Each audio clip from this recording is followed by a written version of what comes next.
Hello everyone, कैसे हैं आप सब। आई होप आप बहुत अच्छे होंगे। हमने अब तक मैग्नेटिज्म और मैटर के अंदर सभी तरह के सब्सटेंस के बारे में स्टडी कर लिया है, चाहे फिर वो आपका पैरामैग्नेट हो, ठीक है, फेरोमैग्नेट हो, या वो फिर आपका डायामैग्नेट हो। अब उनका एक छोटा सा प्रॉपर्टी हमारे पास बच जाता है जिसको हम लोग बोलते हैं हिस्ट्रेसिस कर्व। अब बोलते हैं उसको हम लोग हिस्ट्रेसिस कर्व। तो आज की क्लास में हम लोग डिस्कस करेंगे हिस्ट्रेसिस कर्व की क्या क्या प्रॉपर्टी है, किस तरह से उसको जनरेट करते हैं और अलग अलग पॉइंट का क्या मीनिंग है। तो सारी की सारी चीज़ें आज हम लोग कवर करेंगे, ठीक है। तो आप देखोगे बुक में जो थ्योरी दिया हुआ है उसके साथ अगर आप जाएंगे तो आपको काफ़ी प्रॉब्लम होगा उस कर्व को समझने में। तो हम उसको हर एक पॉइंट को कि ये पॉइंट क्यों आता है, किस वजह से आता है, हर चीज़ को यहाँ पर क्या कर देंगे, तुरंत सारा का सारा उसका एक फंडामेंटल क्लियर करते हुए चलेंगे, ठीक है। तो आज हम डिस्कस करने वाले हैं हिस्ट्रेसिस कर्व, ठीक है। तो आज स्टडी क्या कर रहे हैं हम लोग, हिस्ट्रेसिस कर्व किस तरह से बिहेव करता है वो समझेंगे। तो इसको स्टार्ट करते हैं, ठीक है, चलो बढ़िया। तो सबसे पहली बात है कि हिस्ट्रेसिस कर्व जो होता है उसको सिर्फ और सिर्फ हम लोग फेरोमैग्नेटिक सब्सटेंस के लिए ही डिज़ाइन कर सकते हैं। बाकी अदर किसी भी सब्सटेंस के लिए आप हिस्ट्रेसिस कर्व को डिज़ाइन नहीं कर सकते, ठीक है। तो सबसे पहली बात तो यहाँ पे लिख दो, it is a property of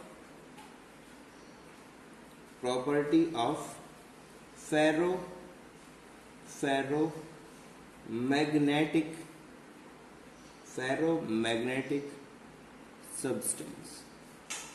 क्या है ये आपका property of A ferromagnetic substance, ठीक है। तो पूरा कर्व यहाँ पे बनाएंगे, एक एक कर्व धीरे धीरे ड्रॉ करते जाएंगे। क्यों होगा वो यहाँ लिखते चले जाएंगे और इनके अलग अलग पॉइंट है वो यहाँ पर लिखते चले जाएंगे, ठीक है। तो इस तरह से पूरा काम करेंगे। तो आपको थोड़ा सा देखो यहाँ पर थोड़ा सा आपको स्पेस का देखने को मिलेगा, थोड़ा कम है स्पेस, कोई बात नहीं, लेकिन फिर भी हम बढ़िया से उसको डिस्कस करेंगे, ठीक है। तो होता क्या है, ये आपका कर्व होता है एच एंड आई के बीच का। क्या होता है, एच वर्सेस आई का आपका कर्व होता है, ठीक है। आई वर्सेस एच भी बोलता है कोई भी, ठीक है, आई वर्सेस एच भी बोलता है, एच वर्सेस आई भी बोलता है। तो आप जो चाहे बोल सकते हो, कोई प्रॉब्लम नहीं है। तो इसको आप बोल सकते हैं आई वर्सेस एच का कर्व होता है। अच्छा, यहाँ पर एच और आई क्या है पहले आपको पता होना चाहिए। तो हम लोग लास्ट सेशन के अंदर अच्छे से डिस्कस कर चुके हैं, एच और आई का प्रॉपर्टीज देख चुके हैं, किस तरह से इनका बिहेवियर होता है, कौन किसके रिलेशन में होता है, ठीक है। और वहाँ से किस तरह से क्यूरेंट टेम्परेचर का कंसेप्ट आता है। तो अलग अलग सारे के सारे पैरामीटर को हम लोग बढ़िया से क्या कर चुके हैं, डिस्कस कर चुके हैं, ठीक है। फिर भी हम लोग वापस से लिख देते हैं कि ये एच और आई आपने जो डिफाइन किया है ये है क्या। तो एक बार लिख दो बेटा वापस से। यहाँ पर सबसे इंपॉर्टेंट है आई, ठीक है। आई होता क्या है, ये होता है मैग्नेटाइजेशन वेक्टर, ठीक है। क्या होता है,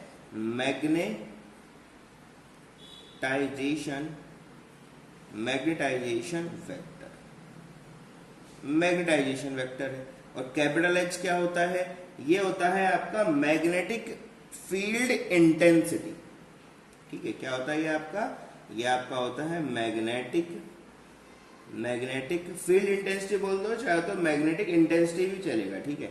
मैग्नेटिक इंटेंसिटी वेक्टर, ये तो हमें पता लग गया एच और आई क्या है। इनका रिलेशन पता है, एच इक्वल टू क्या होता है, जीटा टाइम्स ऑफ आई होता है, ठीक है। कितना होता है, जीटा टाइम्स ऑफ आई होता है, ये तो हमें पता है, इसमें कोई प्रॉब्लम नहीं। अब करना क्या है वो समझो, स्टेप बाय स्टेप चलना है। तो स्टेप्स क्या क्या है, सबसे पहला स्टेप तो आप बोलोगे सर सबसे पहला स्टेप क्या लेके चलेंगे। तो बेटा सबसे पहला स्टेप है कि एक अनमैग्नेटाइज्ड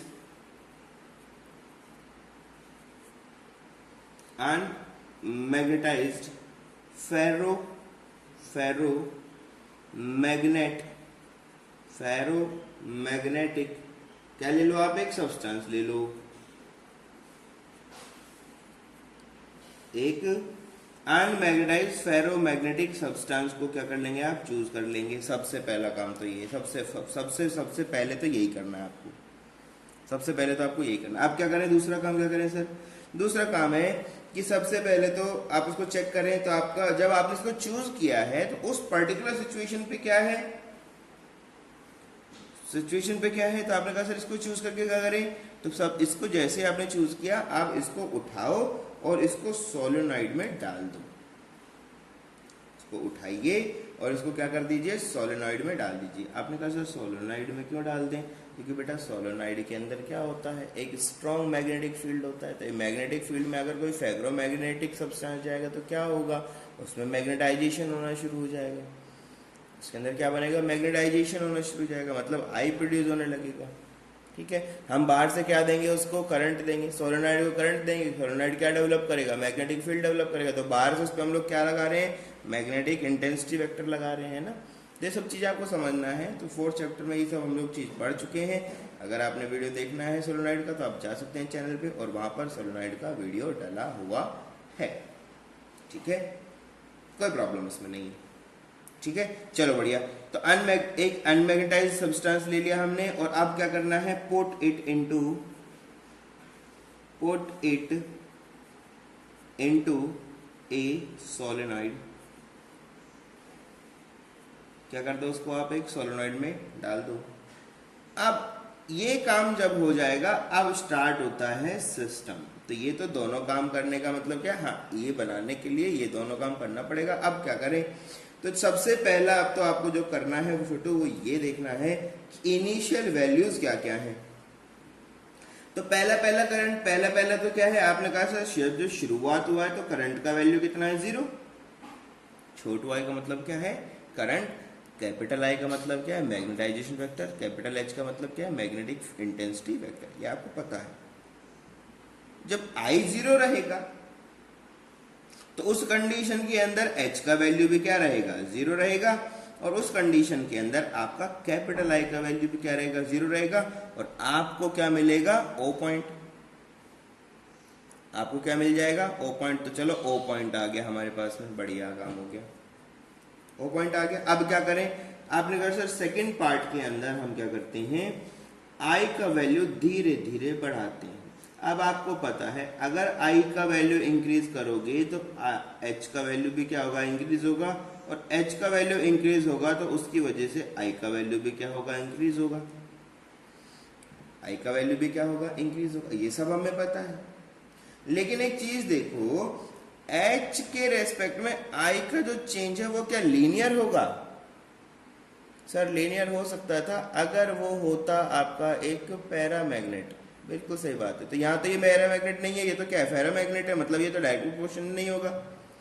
ठीक है, तो ये बात आपको समझना है कि एच के बढ़ने पर, एच का ऐसा नहीं कि इसका 1 पॉइंट बढ़ेगा तो आई का भी 1 पॉइंट इंक्रीज करेगा, इसका कुछ ज्यादा वैल्यू भी इंक्रीज कर सकता है। मतलब ये डायरेक्ट के प्रोपोर्शन में नहीं होंगे, ये डायरेक्ट के प्रोपोर्शन में नहीं होंगे। तो इस बात को साफ साफ क्लियरली यहाँ पर लिख दो। क्या लिख दोगे, आप बोलोगे sir paramagnetic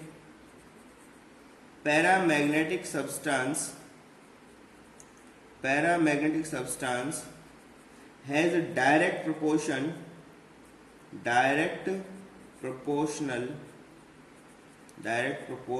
to H and I। ठीक है, H and I का क्या होता है, डायरेक्ट प्रोपोर्शन होता है। बट इन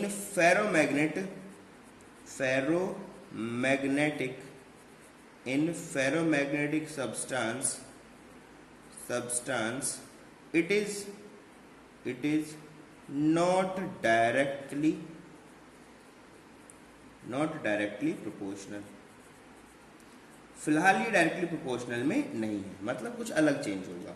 और जब अलग चेंज होगा तो वो चेंज हमें देखना पड़ेगा। तो चेंज कैसे देखें सर, चेंज देखने का बहुत आसान तरीका है। कैसे देखते हो चेंज को, यहाँ पर आओ और यहाँ पर जैसे जैसे एच का वैल्यू बढ़ाओगे आई का वैल्यू बढ़ेगा, तो इसका चेंज जो है वो कुछ अलग होगा। ठीक है, तो ये चेंज जो होता है वो क्या होता है, शुरुआत में तो बहुत कम होता है और फिर अचानक से ये क्या होता है, बहुत ज़्यादा होता हुआ यहाँ चला जाता है। अब ओ से आप चले और आप पहुंच गए हो ए पॉइंट पे। कहाँ पर पहुंच गए हो आप, ए पॉइंट पे। जब आप ये काम कर रहे हो तभी ए पॉइंट आएगा, तभी आपका क्या आएगा, ए पॉइंट। अगर ये ए पॉइंट है क्या, वो आपको समझना बहुत जरूरी है, वो आपको समझना बहुत जरूरी है। कैसे समझे, तो आपने कहा बेटा, मैंने कहा आपसे कि भैया ए पॉइंट की अगर बात करना चाहते हो तो ए पॉइंट है सैचुरेशन। भैया आई का वैल्यू बढ़ाते रहोगे तो एच का वैल्यू बढ़ता रहेगा, आई का वैल्यू बढ़ता रहेगा। करंट बढ़ाने पर एच का वैल्यू, आई का वैल्यू बढ़ता रहेगा, जिंदगी भर थोड़ी जाएगा। एक पॉइंट तो ऐसा आएगा ना जब 100% ओरिएंटेशन उसका क्या हो जाएगा, अलाइन हो जाएगा, उसके बाद में तो किसी तरह का कोई मैग्नेटाइजेशन नहीं हो पाएगा ना। भाई एच का वैल्यू एक मैक्सिमम वैल्यू ऐसा होगा जिसके ऊपर आई का वैल्यू मैक्सिमम रीच हो जाएगा, मतलब 100% ओरिएंटेशन अचीव हो गया है, तो उसके बाद तो और आगे कुछ जाएगा नहीं। तो उस पॉइंट को हम लोग बोलते क्या है, उसको बोलते हैं सैचुरेशन पॉइंट। उसको क्या बोलते हैं हम लोग, सैचुरेशन पॉइंट। तो अगर आपसे कोई पूछता है ए पॉइंट का क्या मतलब है, तो आप बता देंगे उनको ये है आपका सैचुरेशन, क्या है ये आपका सैचुरेशन पॉइंट। और सैचुरेशन पॉइंट होता क्या है, सैचुरेशन पॉइंट वो पॉइंट होता है जिसके ऊपर 100% मैग्नेटाइजेशन हो चुका होता है, 100% मैग्नेटाइजेशन हो जाता है, उसके आगे और मैग्नेटाइजेशन पॉसिबल नहीं है, और पॉसिबल नहीं है, 100% मैग्नेटाइजेशन यहाँ पर हो जाता है। ठीक है, तो इस बात को अगर लिखना चाहते हो तो लिख देते हैं। सैचुरेशन पॉइंट का मतलब क्या होता है, सैचुरेशन पॉइंट का मतलब होता है वी हैव डन 100% मैग्नेटाइजेशन। क्या कर दिया हमने, 100% मैग्नेटाइजेशन डन, पूरा हो चुका, उसके आगे कहीं नहीं जा सकता। अब क्या करें, तो आपने कहा सर आई का वैल्यू बढ़ाने से कोई फायदा तो है नहीं, अब तो आप क्या कर दो, आपने कहा सर अब आई का वैल्यू डिक्रीज करना शुरू कर दो, वापस से क्या कर दो, डिक्रीज करना शुरू कर दो। तो आपने कहा सर थर्ड पार्ट में हम लोग क्या करना शुरू करते हैं, हम लोग आई करंट का जो वैल्यू है, करंट का जो वैल्यू है उसको क्या करते हैं, डिक्रीज करते हैं। तो उससे होना क्या चाहिए, उससे एच का वैल्यू क्या होता है, जीरो होता है, सॉरी एच का वैल्यू क्या होता है, डिक्रीज होता है। और उसकी वजह से, क्योंकि एच अगर डिक्रीज होगा तो आई भी क्या होगा, डिक्रीज होगा। लेकिन होता क्या है कि एच तो डिक्रीज, जैसे जैसे जैसे जैसे जैसे जैसे आज ये काम करोगे ना, तो ये डिक्रीज तो होंगे दोनों, ये तो कंफर्म है।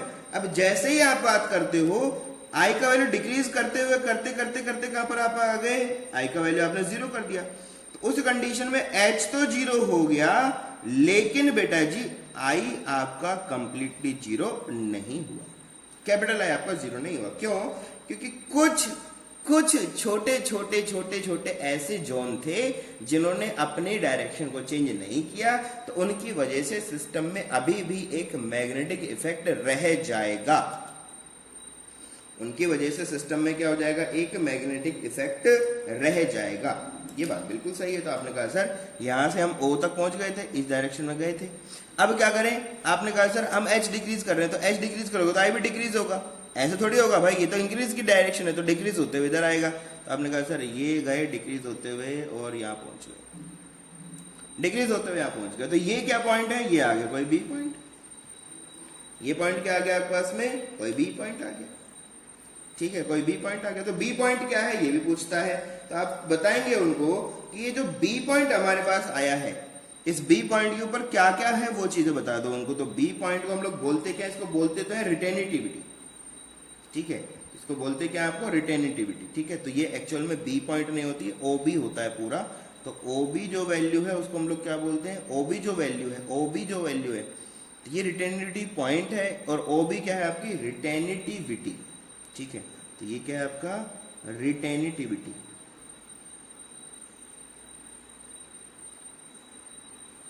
क्या है आपका, रिटेनिटिविटी। क्या है यहाँ पर, हुआ क्या यहाँ पर, तो आपने कहा सर इस पॉइंट के ऊपर H का वैल्यू क्या हो गया, जीरो, H का वैल्यू जीरो हो गया, लेकिन I का वैल्यू जीरो नहीं हो पाया है, I का वैल्यू जीरो नहीं हो पाया। रिटेनिटिविटी होता क्या है, तो आपको पता होना चाहिए इस बात के बारे में कि कुछ ना कुछ अमाउंट का मैग्नेटाइजेशन यहाँ पर हो जाता है, और परमानेंट मैग्नेट यहाँ पर बनने का पूरा चांस बन जाता है। क्या हो जाता है, परमानेंट मैग्नेट बनने का थोड़ा सा हमारे पास फिनोमेना यहाँ आने लग जाता है। ठीक है, तो परमानेंट मैग्नेटाइजेशन यहाँ पर हुआ है। ठीक है, तो इसको हमने यहाँ पर डिफाइन भी कर देते हैं कि यहाँ पर ये जो आप देख रहे हो, ये जो कल्चर आपने देखा है या फिर रिटेनिटिविटी में देखा है, तो ये हुआ क्या यहाँ पर, इस कंडीशन के अंदर हुआ क्या है, आप बोलोगे सर यहाँ पर आपका एक परमानेंट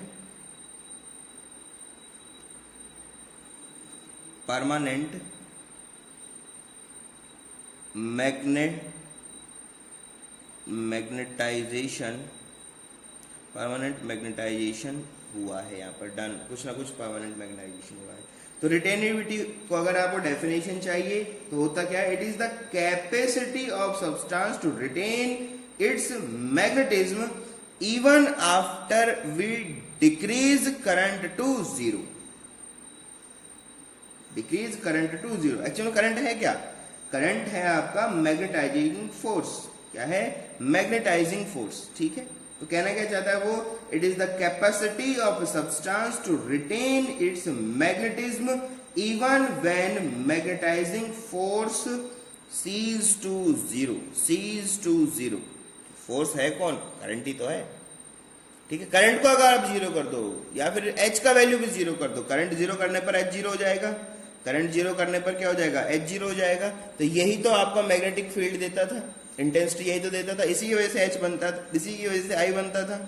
ठीक है, तो करंट आपने जीरो किया, एच का वैल्यू जीरो हुआ, लेकिन आई जीरो नहीं हुआ। तो आप बोलोगे अगर हाँ ये क्या है आपका? It is the capability of substance to retain its magnetism, retain its magnetism even when magnetising vector या फिर magnetic force, magnetic intensity cease to zero, cease to zero. ठीक है, समझ रहे चीजों को?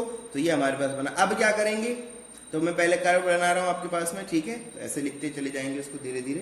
तो पहले कर्व बना लेते हैं थोड़ा सा, ताकि इसको आगे हम डिस्कस कर पाए। ठीक है, चलो देखें जरा। तो आपने कहा सर आगे अब क्या करें? तो आगे बेटा जी अब आप क्या करेंगे? करंट तो आपका जीरो हो चुका, तो अब क्या करेंगे? आप करंट का डायरेक्शन चेंज कर देंगे।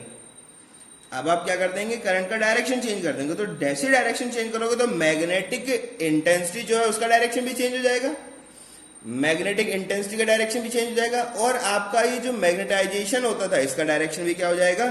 चेंज हो जाएगा। तो आपने कहा हाँ सर ये बिल्कुल सही बात है। तो अब धीरे धीरे धीरे धीरे क्या होगा? धीरे धीरे आप यहां पर इस तरह से बन यहां पहुंचे।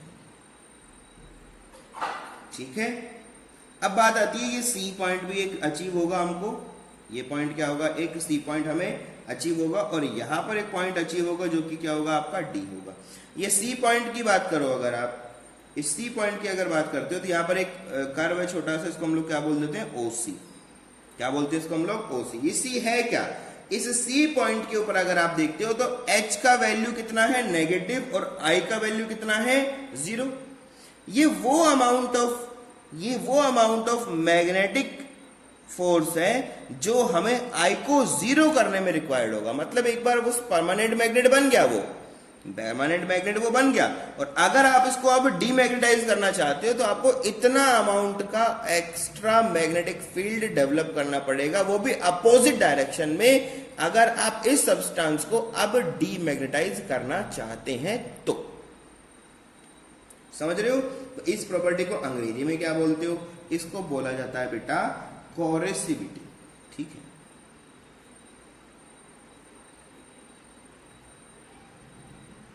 क्या बोलते हैं इसको? कोरेसिविटी। क्या बोलते हैं? कोरेसिविटी। ठीक है, तो कोरेसिविटी क्या होता है? ये वो अमाउंट है, तो जहां लिख देते हैं। ठीक है, यहां पर होता क्या है? यहां पर आपको H का वैल्यू क्या होता है? नेगेटिव, और उस कंडीशन में I का वैल्यू कितना होता है? जीरो। ठीक है, it is the amount of magnetic force required to demagnetise the substance. किसी सब्सटेंस को डीमैग्नेटाइज करने में जो हमें रिक्वायर्ड है उसको हम लोग क्या बोलते हैं? कोरेसिविटी। अब क्या होगा? सी पॉइंट के बाद आपने आई का वैल्यू डिक्रीज नहीं किया, आपने बढ़ाते जा रहे हो। यहाँ बढ़ाते जा रहे थे, नेगेटिव डायरेक्शन बढ़ा रहे थे, तो नेगेटिव डायरेक्शन बढ़ाते गए सी पॉइंट पहुंचे, तो वहां पर क्या हो गया? आपका एच नेगेटिव हो गया, आई का वैल्यू जीरो हो गया। लेकिन और आप जब आगे आप जाओगे, आई का वैल्यू और बढ़ाते रहोगे, तो डी पॉइंट पे आओगे, तो डी पॉइंट वापस से क्या हो जाएगा आपका? डी पॉइंट तो सर वापस से सैचुरेशन हो जाएगा। क्या हो जाएगा? वापस से सैचुरेशन हो जाएगा। तो डीमैग्नेटाइजेशन मतलब नेगेटिव डायरेक्शन के अंदर क्या हो जाएगा? सैचुरेशन। मतलब पूरा का पूरा जो आपका सब्सटेंस था वो अपोजिट डायरेक्शन में क्या हो जाएगा? मैग्नेटाइज हो जाएगा। अभी अपोजिट डायरेक्शन में क्या हो जाएगा? मैग्नेटाइज हो जाएगा। इसमें तो कोई प्रॉब्लम नहीं है अपने। अब क्या होगा भाई? डी पॉइंट पे जाने के बाद यहां पर हम क्या करते थे? अभी हमने आई का वैल्यू बढ़ते गए, 100% हो गया, तो अब क्या करें? आप वापस डिक्रीज करना शुरू कर दो। वापस क्या कर दोगे? डिक्रीज करना शुरू कर दोगे। तो आपने कहा सर डिक्रीज करना शुरू करते हैं, और डिक्रीज करना शुरू करते हैं, तो डी से जब डिक्रीज करते हुए आए तो हम पहुंचे यहां पर, हमको मिला ई पॉइंट। तो ई पॉइंट वापस से क्या है? ये रिटेनिविटी है। वापस से क्या है? ये रिटेनिटिविटी है। किसकी रिटेनिटिविटी है? नेगेटिव आई की या अपोजिट आई की रिटेनिटिविटी है। यहां तक ये क्या करेगा? इस ई पॉइंट के ऊपर, तो वापस से आप देखोगे तो आपको क्या हो जाएगा? ओ ई जो हो जाएगा, वापस से क्या हो जाएगी मेरे पास में? रिटेनिटिविटी क्या हो जाएगा, रिटेनिविटी। तो क्या हो जाएगा, इस कंडीशन में भी आपका H का वैल्यू तो 0 हो जाएगा, लेकिन I का वैल्यू 0 नहीं हो पाएगा। इसमें क्या हुआ है, वापस से परमानेंट मैग्नेट फॉर्म होने का चांस बना है। फिर आपने क्या किया, आपने कहा सर नहीं, मैं तो इसको वापस से क्या करूंगा, पॉजिटिव डायरेक्शन में घुमाऊंगा। क्या करूंगा, इसको मैं वापस से पॉजिटिव डायरेक्शन में इसको क्या करूंगा, आई का जो करंट है वो पॉजिटिव डायरेक्शन में देना शुरू करता हूं। तो जैसे आप ये काम करना शुरू करते हो तो ये वापस से क्या करेगा, यहाँ पर बढ़ता हुआ आएगा, यहाँ रीच करेगा। तो वापस से आपको ई के बाद यहाँ पर क्या मिलेगा, एक पॉइंट मिलेगा, इसको आप क्या बोल देंगे, एफ बोल देंगे। क्या बोलेंगे, एफ बोलेंगे। तो एफ पॉइंट ओ एफ वापस से क्या देखोगे आप देखोगे कि ओ एफ जो है वापस से क्या है, कोरेसिविटी। क्या है, कोरेसिटिविटी,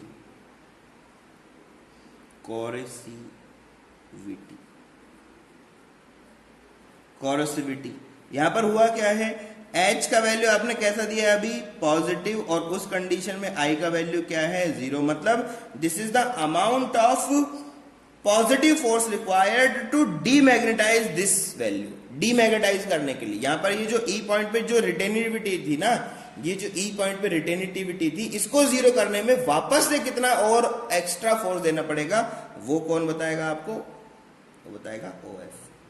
फिर क्या किया आपने कहा सर अब वापस क्या करें, फिर से पॉजिटिव डायरेक्शन में दे दो, करंट को क्या दे दोगे, वापस से पॉजिटिव डायरेक्शन में दे दोगे। तो जैसे ही पॉजिटिव डायरेक्शन में करंट को देना शुरू करोगे तो आपको क्या मिलेगा, वापस से ये कर्व रीच करेगा। कहाँ रीच करेगा सर, ये रीच करेगा ए के ऊपर। कहाँ रीच करेगा, ए के ऊपर। ठीक है, तो यहाँ पर इस तरह से ये कर्व क्या करेगा आपका, इस तरह से मूव करेगा, इस तरह से क्या करेगा, ये मूव करेगा।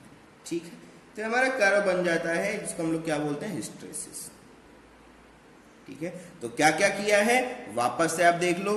ठीक है, तो यहां तक मैं आप पहुंच गया था, डिक्रीज करते हुए यहां तक आ गए थे हम लोग। ठीक है, 0 नहीं हुआ था। उसके बाद क्या किया हमने, नेगेटिव डायरेक्शन में हमने दिया। तो ठीक है, अब थ्योरी लिख देते हैं थोड़ा सा। कर्व तो हमने बना ही दिया है, थोड़ा थ्योरी लिख देते हैं जिससे कि हमें कोई प्रॉब्लम ना हो। तो हम तो कुछ डेफिनेशन से उनको भी लिख देते हैं। ठीक है, तो सबसे पहला डेफिनेशन किसका है, रिटेनिटिविटी। ठीक है, रिटेनिटिविटी।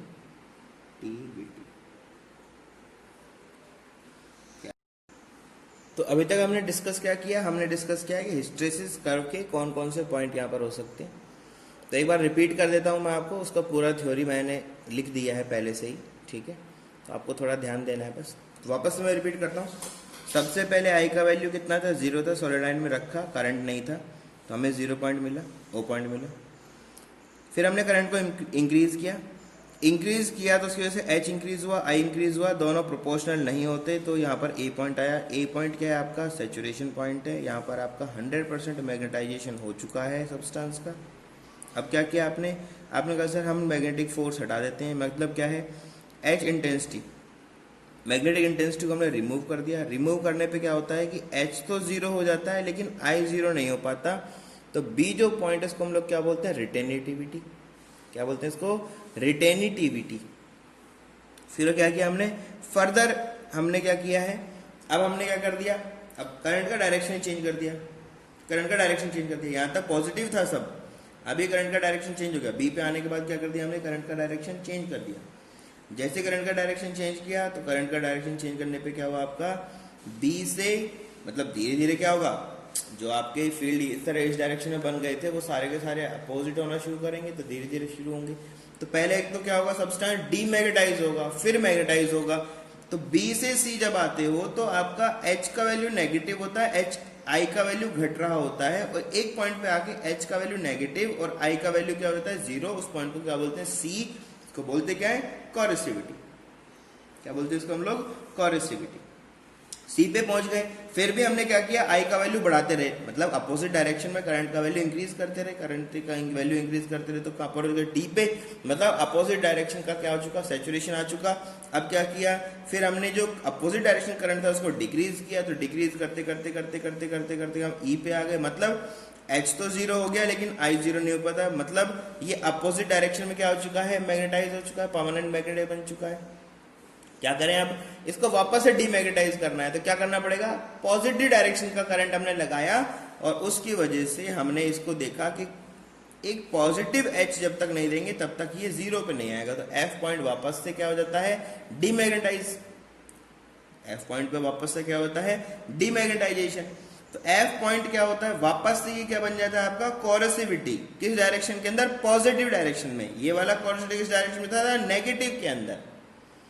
वो कैसा हो जाएगा, पॉजिटिव के अंदर। फिर क्या किया आपने कहा सर वापस से इसमें क्या कर दिया हमने, और करंट दे दिया, तो वापस कहाँ पहुंच गए आप, ए पॉइंट पे। तो ये पूरा का पूरा क्या है, एक लूप है। तो पूरा का पूरा क्या है आपका, एक लूप है जो इसी तरह से क्या करेगा, बार बार बिहेव करेगा, बिहेव करेगा। तो अलग अलग पॉइंट्स होते हैं, सारे पॉइंट यहाँ पर आ चुके हैं। देखो ए के बारे में इंफॉर्मेशन आ गया, बी भी आ गया, सी के बारे में भी आ गया, डी के बारे में भी आ गया, ई के बारे में भी आ गया और एफ के बारे में आ गया। ये सारी इंफॉर्मेशन यहाँ पर आपका लिख दिया गया है, ठीक है। तो जो भी थ्योरी हमने आपको बोला है वो सारा का सारा यहाँ पर आपके सामने है। तो इसको आप यूज कर सकते हो बड़े आराम से, हर चीज को बड़े इत्मीनान से यहाँ पर हमने खोल खोल के रख दिया आपके सामने। हर चीज यहाँ पर आपको वेल सेटल्ड फॉर्म में मिल जाएगा, कोई प्रॉब्लम नहीं है, ठीक है।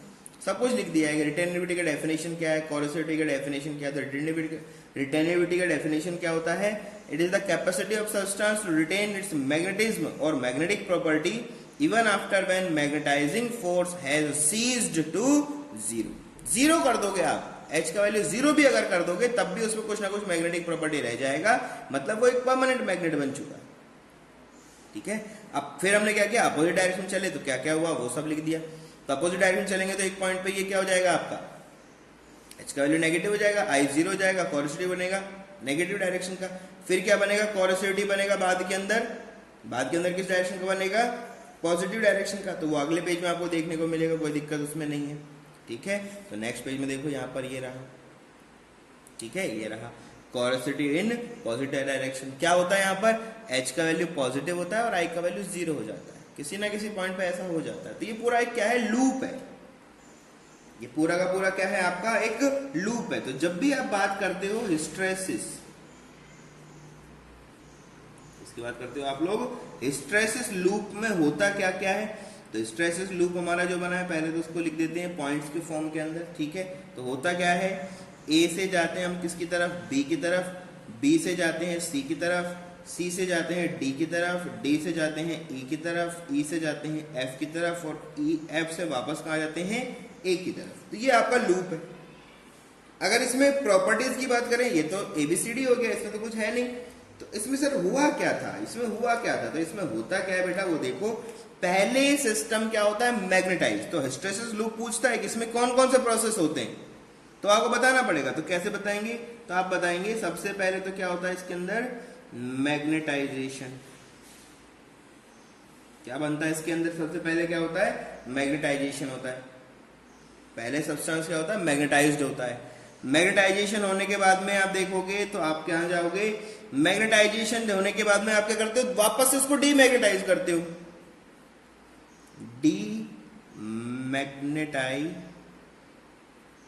डीमैग्नेटाइज करते हो उसके अंदर।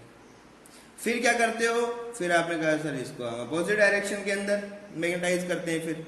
फिर आप क्या करते हो, मैग्नेटाइज्ड इन अपोजिट डायरेक्शन।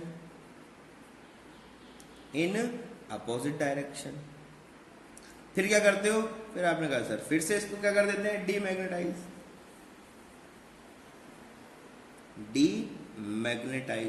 फिर से क्या कर देते हैं इसको हम लोग, डीमैग्नेटाइज। फिर क्या करते हो, फिर से क्या करते हो, मैग्नेटाइज। तो ये एक प्रोसेस है, इसी तरह से चलता है। कौन कौन से पॉइंट इसमें इंक्लूड हुए हैं आपकी, तो आपने कहा सर सबसे पहले तो ए पॉइंट पे क्या था, मैग्नेटाइजेशन। फिर आप देखोगे तो सी पॉइंट पे क्या हो गया था, डीमैग्नेटाइज सिस्टम। और उसके बाद आप देखोगे तो डी पॉइंट में वापस क्या हो गया, आप मैग्नेटाइज। और वापस से देखोगे तो एफ पॉइंट पे आप क्या हुए थे, डीमैग्नेटाइज। आपने कहा sir B point C point कहाँ गए, तो बी पॉइंट की अगर बात करते हो तो बेटा रिटेनिटिविटी है।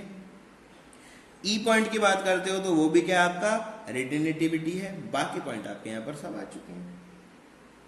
ये आपका क्या है, पूरा का पूरा एक कर्व है। तो अब बात आता है कि हिस्ट्रेसिस का मतलब क्या होता है। आपसे कोई पूछ ले भाई हिस्ट्रेसिस क्या होता है, इंटरव्यू में सब पूछ सकता है, ठीक है। तो होता क्या है हिस्ट्रेसिस,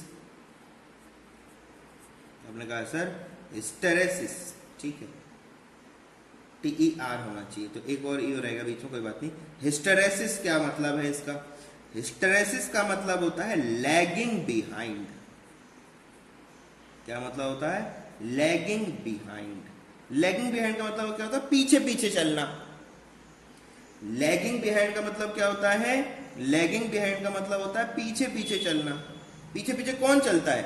यहां पर जो आई है वो हमेशा एच के क्या होता है? पीछे होता है। एच आगे आगे भाग रहा होता है, उसके बाद में आई उसके पीछे पीछे फॉलो कर रहा होता है। ठीक है, पीछे पीछे चल रहा होता है। हर पॉइंट के ऊपर देखोगे तो वो पीछे रहेगा। ठीक है, यहां पर लिख दो आप, I is lagging from, I is lagging from capital H. ठीक है, I is lagging from capital H. कैसे पता लगा? देखो जरा, एच का वैल्यू आपने जीरो किया, क्या आई का वैल्यू जीरो हुआ? नहीं, नहीं हुआ। तो इसका मतलब क्या है? वो उससे पीछे रह गया, कहीं कहीं रह गया, वो पीछे रह गया। जब आपने एच का वैल्यू नेगेटिव किया, जब एच का वैल्यू आपने नेगेटिव किया, तो उस कंडीशन में भी आपका आई तब जाके जीरो हुआ।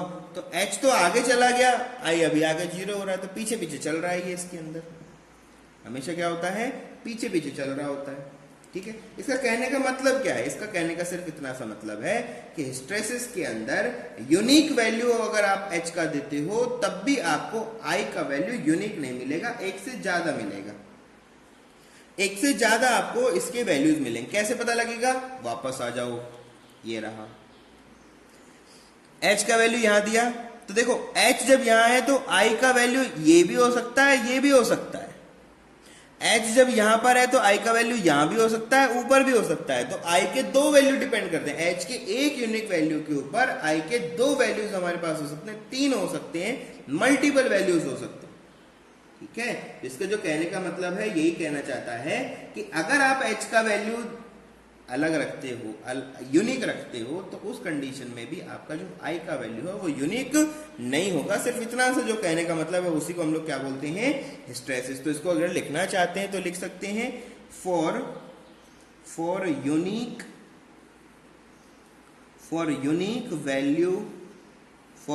Value of capital H there is more than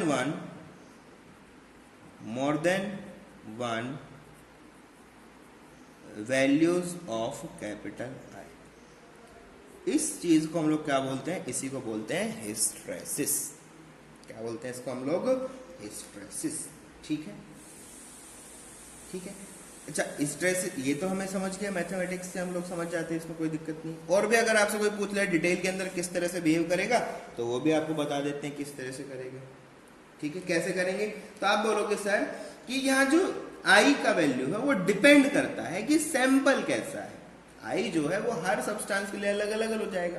तो इसी चीज को हमने हिस्टेरेसिस में डिफाइन किया। अलग अलग हिस्टेरेसिस कर्व बनेगा ना सबका, तो मतलब एच का वैल्यू तो आप उतना उतना देते जाओगे, लेकिन आई का वैल्यू सब सब्सटेंस के अंदर अलग अलग आता चला जाएगा, यूनिक वैल्यू नहीं हो सकता। ठीक है, तो आप यह बोल दोगे इसको कि आई जो होता है वो depends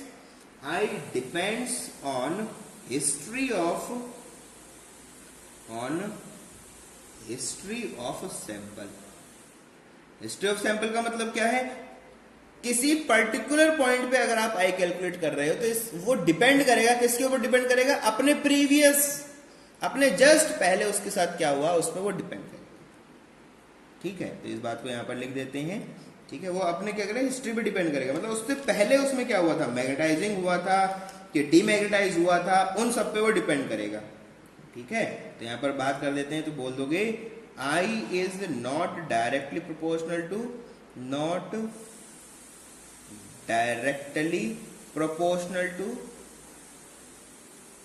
not directly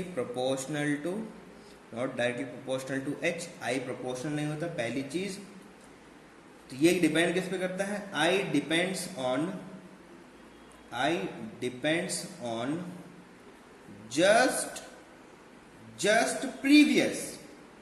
just previous action, on just previous action happened to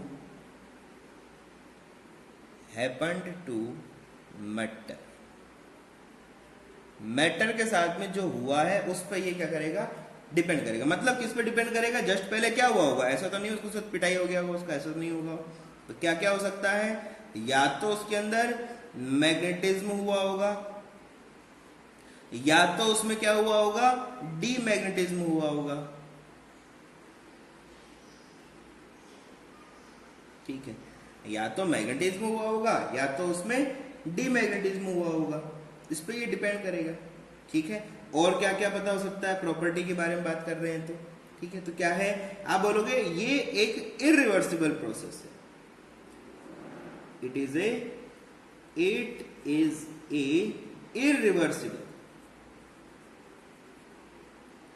irreversible process. कैसा प्रोसेस है, इरिवर्सिबल प्रोसेस। आपने कहा सर क्यों इरिवर्सिबल है, बेटा जिस पॉइंट से आप चले थे उस पॉइंट तक आप वापस कभी नहीं पहुंच सकते। ठीक है, तो आप जीरो को तो वापस अचीव कर ही नहीं पाओगे। कुछ ना कुछ, अगर h का वैल्यू जीरो कर दोगे तो i का वैल्यू पॉजिटिव हो सकता है या नेगेटिव हो सकता है। दूसरी तरफ कहीं ना कहीं उसके पास में क्या बच जाएगा, रिटेनिविटी रह जाएगा। ठीक है, तो वो परमानेंट मैग्नेट की तरफ रहेगा, या उसका पोल्स अपोजिट डायरेक्शन हो सकते हैं, कहीं भी हो सकते हैं, लेकिन वो कभी भी जीरो नहीं हो पाएगा। अब उसमें मैग्नेटिक प्रॉपर्टी आ गई है, वो रहेंगी उसमें, तो इरिवर्सिबल प्रोसेस है। और अगर ये इरिवर्सिबल प्रोसेस है तो आपको पता होना चाहिए कि जितने भी इरिवर्सिबल प्रोसेस होते हैं वो हमेशा क्या होती हैं, उनमें एनर्जी कभी भी कंजर्व नहीं होती है। तो यहां पे क्या हो जाएगा, energy not conserve in process. क्यों, क्योंकि इरिवर्सिबल, तो इरिवर्सिबल में क्या होता है, कुछ ना कुछ लॉस हो जाता है। लॉस का मतलब क्या है यार, सब्सटेंस रख लिया अपने पास में, सब्सटेंस अपने पास कुछ रख लेगा, मैग्नेटिक फॉर्म के अंदर कुछ ना कुछ अपने पास रख लेगा। ठीक है, तो एनर्जी क्या होगी इसके अंदर, वेस्ट होगी। तो बता दोगे in each cycle there will be, in each cycle there will be a loss of energy,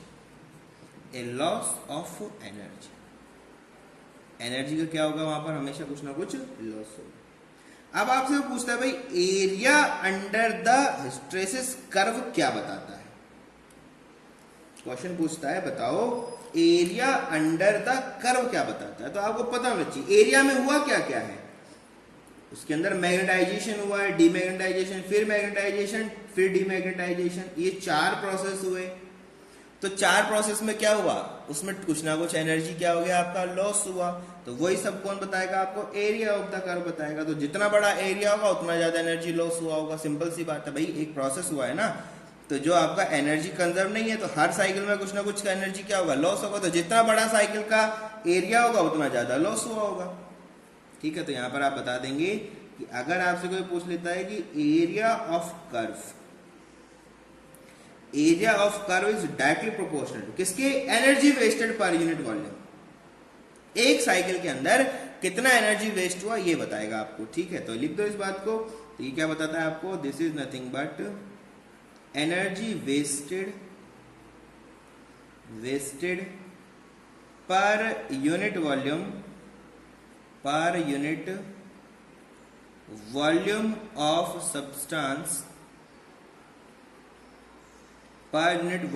substance, in each cycle. एक साइकिल में कितना लॉस होता है वो बताता है। साइकिल का मतलब क्या है यहां पर, तो यहां ध्यान देना, साइकिल बहुत इंपॉर्टेंट है। साइकिल यहां क्या होता है, पहले क्या हो जाएगा, मैग्नेटाइजेशन, फिर क्या होगा उसका डीमैग्नेटाइजेशन। ठीक है, फिर क्या होगा उसका वापस से मैग्नेटाइजेशन, फिर आपको क्या करना पड़ेगा उसका डीमैग्नेटाइजेशन, फिर से वापस क्या करना पड़ेगा मैग्नेटाइजेशन। तो ये एक साइकिल है।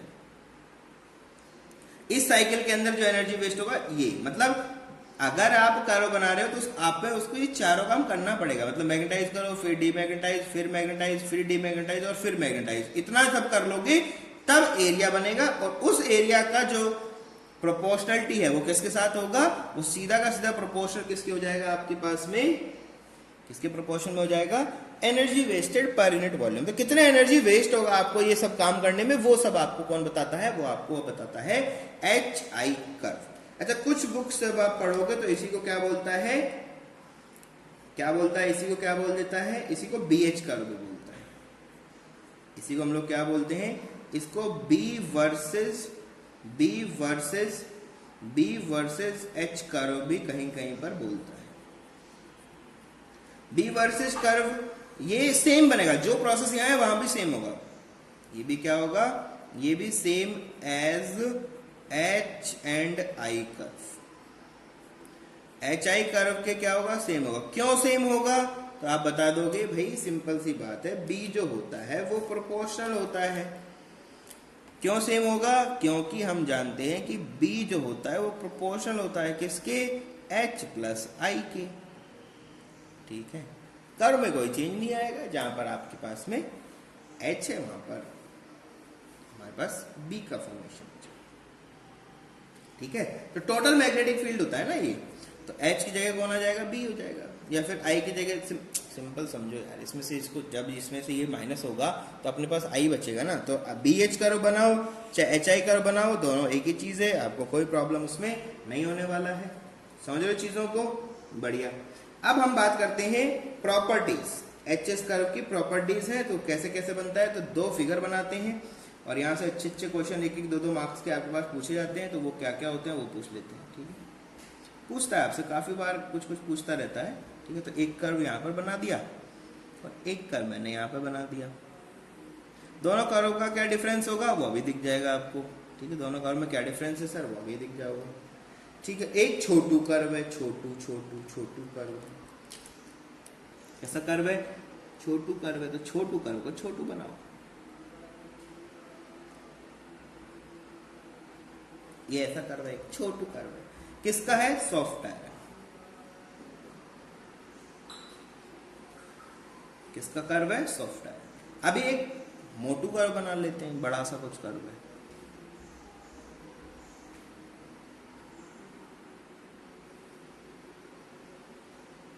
ऐसा कुछ कर्व है। ये किसका कर्व है? ये स्टील का कर्व है। परमानेंट मैग्नेट पूछता है ना, परमानेंट मैग्नेट पढ़ रहे हैं बेटा, परमानेंट मैग्नेट ही पढ़ रहे हैं ये। ठीक है, अब क्वेश्चन आता है, क्वेश्चन यहीं से सॉल्व होगा, क्वेश्चन पूरा इसी से सॉल्व होगा। क्वेश्चन नंबर 1 क्या क्वेश्चन है? which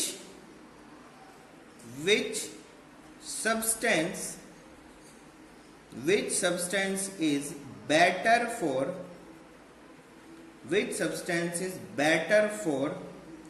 permanent magnet? Permanent magnet के लिए कौन सा सब्सटेंस यूज करोगे? आपने कहा सर परमानेंट मैग्नेट अगर बनाना है तो उसके लिए कुछ प्रॉपर्टी होनी चाहिए।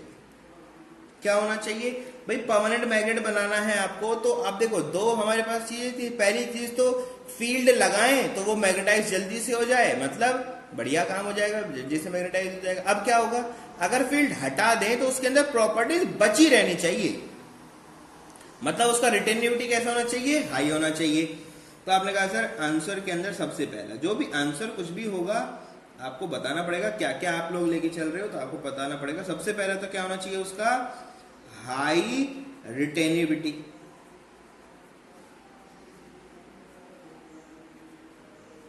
हाई रिटेनिविटी होना चाहिए, बहुत अच्छी बात है, तो होना चाहिए। दूसरी बात क्या है? सिंपल सी बात है, अगर उसको डीमैग्नेटाइज करना पड़े, डीमैग्नेटाइज अगर करना पड़े तो उसमें कम अमाउंट का मैग्नेटिक फोर्स देने या मैग्नेटाइजिंग फोर्स देने से ये काम हो जाना चाहिए। नहीं कि पूरा एनर्जी वेस्ट कर दिया और डीमैग्नेटाइज हो ही नहीं रहा है, वो ज्यादा अगर हो जाए, ऐसा नहीं होना चाहिए। ठीक है, तो आपने कहा सर हाई क्या होना चाहिए उसका? कोरेसिविटी। ठीक है, हाई कोरेसिविटी होना चाहिए। ठीक है, दूसरा क्या बोलोगे? आपने कहा सर ज्यादा अच्छा परमानेंट मैग्नेट बनाना है तो उसका एरिया ऑफ कर्व भी हाई होना चाहिए। क्या होना चाहिए? एरिया ऑफ कर्व भी क्या होना चाहिए, हाई होना चाहिए। तो आपने बता दिया कि लार्ज एरिया होना चाहिए किसका,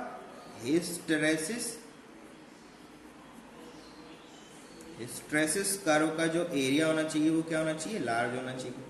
नेक्स्ट क्या है, तो आपने कहा सर परमेबिलिटी क्या होता है, म्यू होता है ना, म्यू आर। तो आपको पता है म्यू आर का फंक्शन क्या होता है, 1 माइनस जीटा म्यू टाइम्स हो जाता है वो, है ना। तो जितना ज्यादा आपके पास में म्यू इक्वल क्या होता है, म्यू आर इक्वल क्या होता है 1 plus zeta times of mu naught, है ना। ये रिलेशनशिप हमारे पास बनता है। तो वो सब चीजें होगी, तो उसका वैल्यू भी हाई होना चाहिए, जितना ज्यादा होगा उतना अच्छा मैग्नेट बनेगा आपके पास में।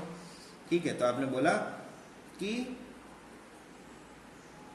परमेबिलिटी मतलब किसकी बात कर रहे हैं, mu R should be high,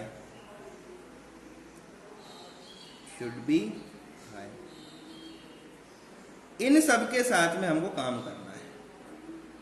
किसमें कौन सा मटेरियल अच्छा है वो अभी पता लग जाएगा।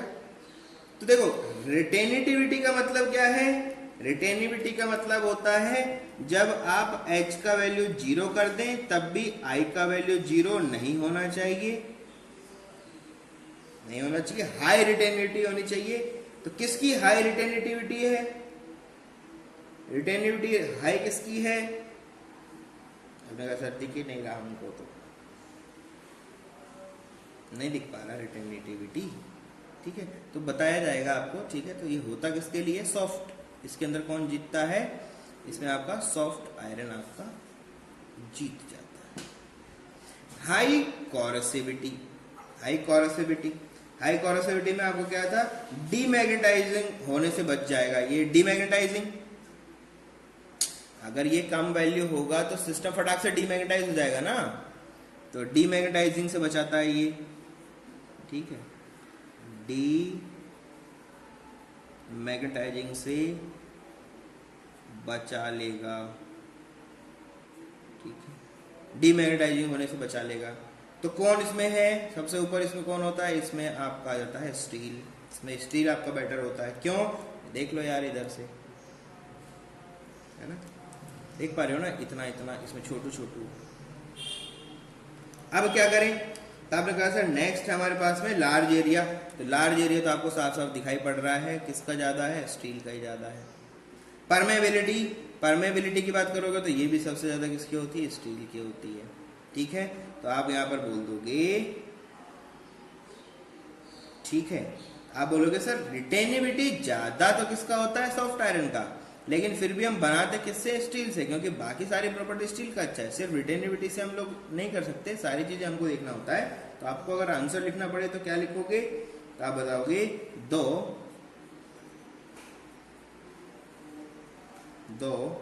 Soft iron has a bit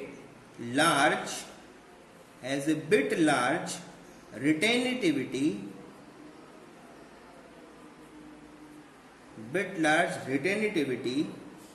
than steel,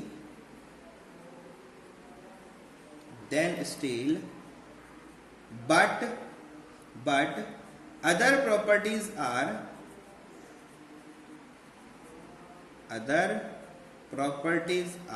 very poor as compare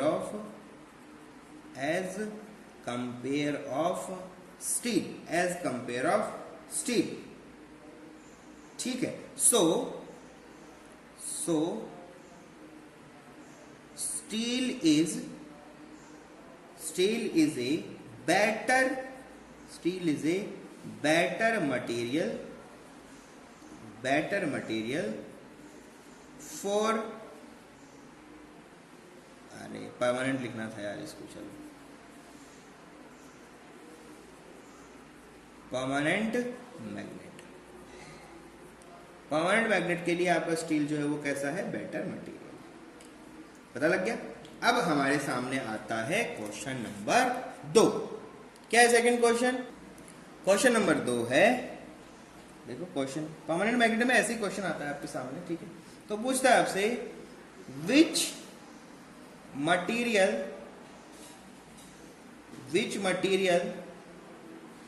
is better for use in coil of generator या फिर कोर ऑफ ट्रांसफॉर्मर, दोनों में से कुछ भी वो पूछेगा, एक क्वेश्चन आंसर ये रहेगा। कॉइल ऑफ जनरेटर पूछे या वो आपसे पूछे कोर ऑफ ट्रांसफॉर्मर, ट्रांसफॉर्मर का कोर या फिर जनरेटर का कॉइल किससे बनाओगे वो बताओ हमें। तो अभी आपने पता लगाया था। अब देखो इनमें है क्या, ट्रांसफॉर्मर का कॉइल या कोर या फिर जनरेटर का कॉइल आपको बनाना है तो सबसे इंपॉर्टेंट क्या है कि ऐसा कोई मटेरियल यूज करना है जो फटाफट से क्या हो जाए, मैग्नेटाइज, और फटाफट से क्या हो जाए, डीमैग्नेटाइज। क्योंकि अगर इसमें ज्यादा एनर्जी लगेगा तो बेटा ट्रांसफार्मर में इलेक्ट्रिक करंट आएगा, उसकी एनर्जी को अगर आप उसको मैग्नेटाइज डीमैग्नेटाइज करने के अंदर ही वेस्ट कर दोगे तो आगे घरों में क्या ट्रांसफर करोगे, घरों में कुछ नहीं आएगा आपके पास में। ये आपको समझना है, ठीक है। हमें यहां पर क्या चाहिए, परमानेंट मैग्नेट नहीं चाहिए, हमें यहां पर क्या चाहिए होता है, यहां पर चाहिए होता है टेम्परेरी मैग्नेट। क्या चाहिए होता है हमें, टेम्परेरी मैग्नेट, यहां पर परमानेंट मैग्नेट नहीं चाहिए, ठीक है। तो हम बोलेंगे we required A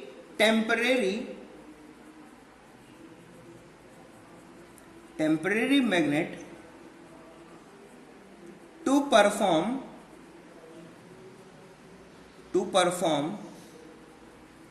the action of coil of generator and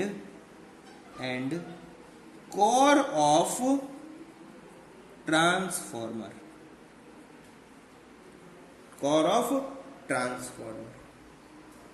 ठीक है। क्यों ऐसा चाहिए, because these devices are handling current, किसको हैंडल करते हैं, current, so that fast magnetization and demagnetization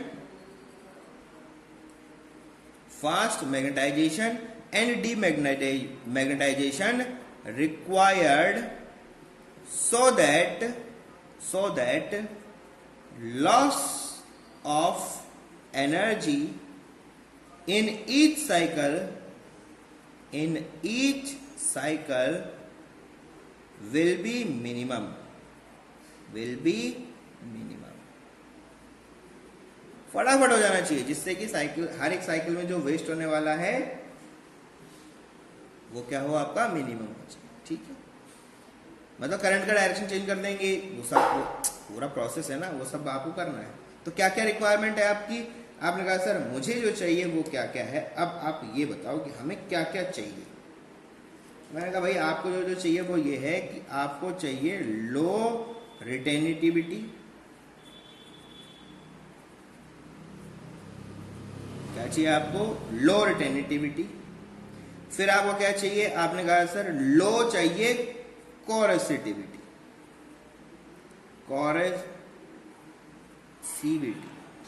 कोरेसिविटी भी क्या होना चाहिए, लो होना चाहिए।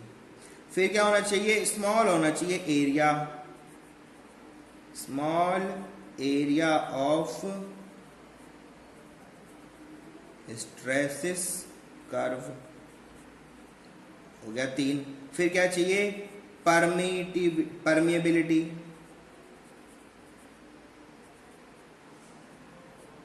परमिएबिलिटी भी कैसा होना चाहिए, ये भी लो होना चाहिए, सब कुछ कम होना चाहिए। तो आपने कहा सर रिटेनिविटी तो आपका सबसे कम किसका होता है, स्टील का होता है, सॉफ्ट आयरन का ज्यादा होता है। लेकिन ये तीनों के तीनों चीजें तो सॉफ्ट आयरन की अच्छी होती हैं। तो आप बोलोगे इसलिए हम लोग क्या यूज करेंगे, सॉफ्ट आयरन। क्या यूज करेंगे, सॉफ्ट आयरन। क्यों यूज करोगे भाई, सॉफ्ट आयरन का रिटेनिविटी ज्यादा है, लेकिन ये प्रॉपर्टीज तो बेटर है, ये प्रॉपर्टीज तो आपकी क्या है, बेटर है। ये तीनों, इसमें कौन जीतता है, स्टील। ठीक है, यहां पर कौन आता है, सॉफ्ट आयरन। यहां पर भी क्या आता है, सॉफ्ट आयरन। यहां पर भी कौन आता है, सॉफ्ट आयरन। तीन प्रॉपर्टी अच्छा उसका, तो उसी को यूज करोगे। पहले उसका एक बुरा एक अच्छा था तो आप तो तब तो उसको यूज किया नहीं था, और अब इसके एक बुरा है तो इसको यूज नहीं करेंगे, ऐसे थोड़ी करोगे भाई। जो ज्यादा प्रॉपर्टीज जिसमें मैच करेगा उसी को यूज कर पाओगे। ठीक है, तो सॉफ्ट आयरन का हमेशा याद रखना, कोर ऑफ जनरेटर या फिर कोर ऑफ ट्रांसफार्मर हमेशा किसका बना होता है, सॉफ्ट आयरन का बनाया जाता है। ठीक है, तो बेटा ये लास्ट लेक्चर था हमारा चैप्टर नंबर 5, जिसको हमने बोला हुआ था मैग्नेटिज्म एंड मैटर्स। ठीक है, तो बढ़िया से इसको आप पढ़ो, अच्छे से तैयार करो, और नेक्स्ट चैप्टर की तैयारी शुरू करो। तो नेक्स्ट चैप्टर 6 शुरू करेंगे जल्दी ही। ठीक है, तब तक के लिए stay safe, stay blessed, thank you very much.